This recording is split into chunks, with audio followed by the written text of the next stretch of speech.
You're listening to the Chapter a Day Bible Study. I'm John Stange, and today we're in 1 Samuel 20. Jonathan warns David about Saul's wrath. 1 Samuel 20 is one of the most moving chapters in David's life. While Saul's hatred for David grows stronger, Jonathan's friendship and love and loyalty become even more evident. This chapter is filled with danger, sorrow, and some uncertainty, but it's also a picture of covenant faithfulness. Through Jonathan's sacrificial friendship, we're given a glimpse of the greater love and faithfulness that Jesus demonstrates toward all who trust in him. At the beginning of the chapter, David flees from Saul and seeks out Jonathan with an honest question. In verse 1, we read this: "What have I done? What is my guilt?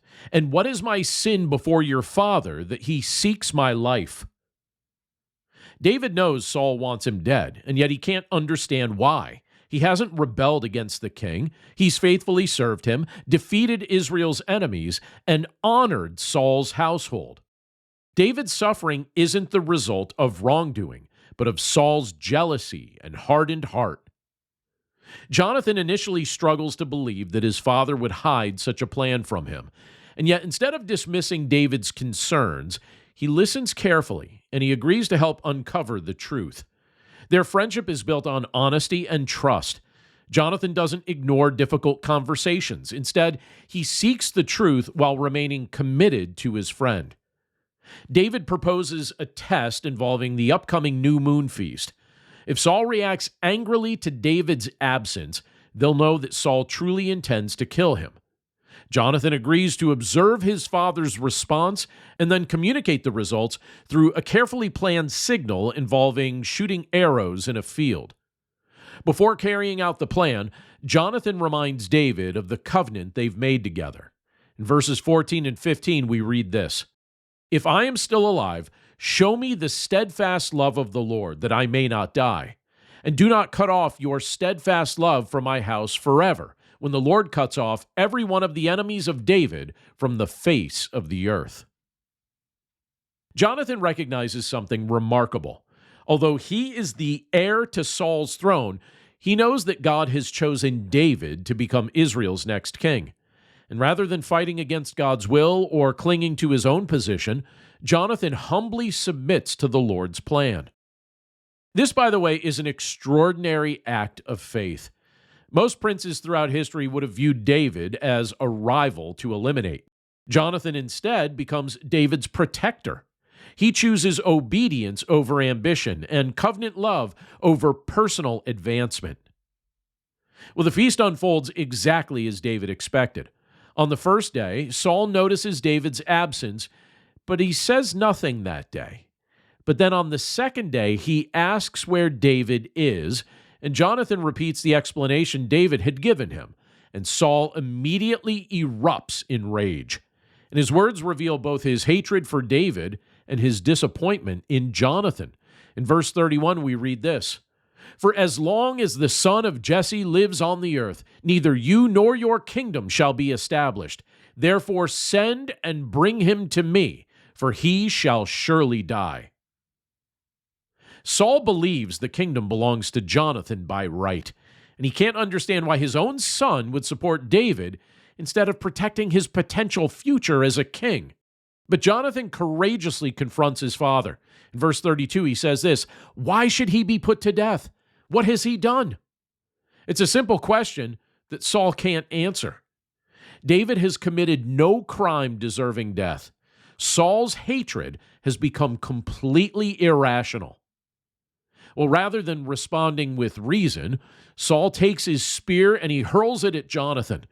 And in that moment, Jonathan knows with certainty that David's life is in immediate danger. So the next morning, Jonathan carries out the signal that they had arranged earlier. David understands the message immediately. The two friends meet one final time before David begins years of life as a fugitive. And the farewell between them is heartbreaking, but it says this in verse 42. "Then Jonathan said to David, 'Go in peace, because we have sworn both of us in the name of the Lord, saying, the Lord shall be between me and you, and between my offspring and your offspring forever. Their friendship isn't based on emotion or even shared experiences. It's grounded in the covenant faithfulness of God. They entrust their futures to the Lord, believing He'll remain faithful even when circumstances force them apart.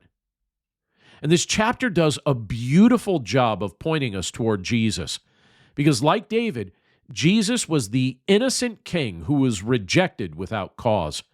Even though he had healed the sick, taught the truth, and perfectly obeyed the Father, many sought his death out of envy and unbelief.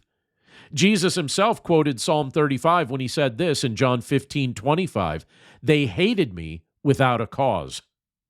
David's experience foreshadows the rejection that Christ would endure centuries later. But Jonathan also provides a striking picture of Christ's character. Although every comparison certainly has its limits, Jonathan willingly laid aside his own claim to the throne for God's chosen king. Well, in a far greater way, Jesus willingly laid aside his heavenly glory, and he humbled himself, and he came to rescue sinners. Jonathan risked his life to save David, but Jesus gave his life to save us. The covenant between David and Jonathan also reminds us of the everlasting covenant we enjoy through Christ. Jonathan asked David to show steadfast love to his descendants, and David later fulfilled that promise by showing extraordinary kindness to Jonathan's crippled son, Mephibosheth. We see that in 2 Samuel chapter 9. God's covenant love always reaches farther than we expect. In Christ, we've been welcomed into an everlasting covenant secured not by our faithfulness, but by His. 1 Samuel 20 reminds us that faithful friendships are among God's greatest gifts. Jonathan encouraged David at one of the darkest moments of his life. He spoke truth, he acted courageously, and he pointed David toward God's promises instead of his fears. We all need friends like that. More importantly, we all need the friend who never fails. Jesus doesn't simply risk his life for his friends, he lays it down. He never abandons his people, never breaks his promises, and never stops loving those who belong to him. When life feels uncertain and opposition starts to seem overwhelming, remember the covenant faithfulness that's displayed in this chapter.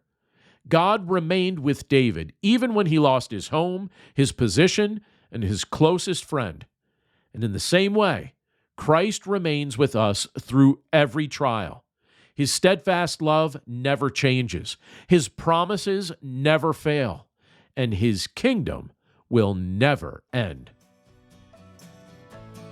Thanks again for listening to today's episode of the Chapter a Day Bible Study. For more resources to help you in your walk with Christ and your understanding of the Bible, please visit my website at BibleStudyHeadquarters.com. And if you'd like to partner with me by becoming a supporter of this ministry, you'll see a few options to do so, again, at BibleStudyHeadquarters.com or in the description of this episode. As always, thank you for your prayers, thank you for your support, and thank you for your willingness to share this content with others. Have a great day, and I'll see you again right here tomorrow.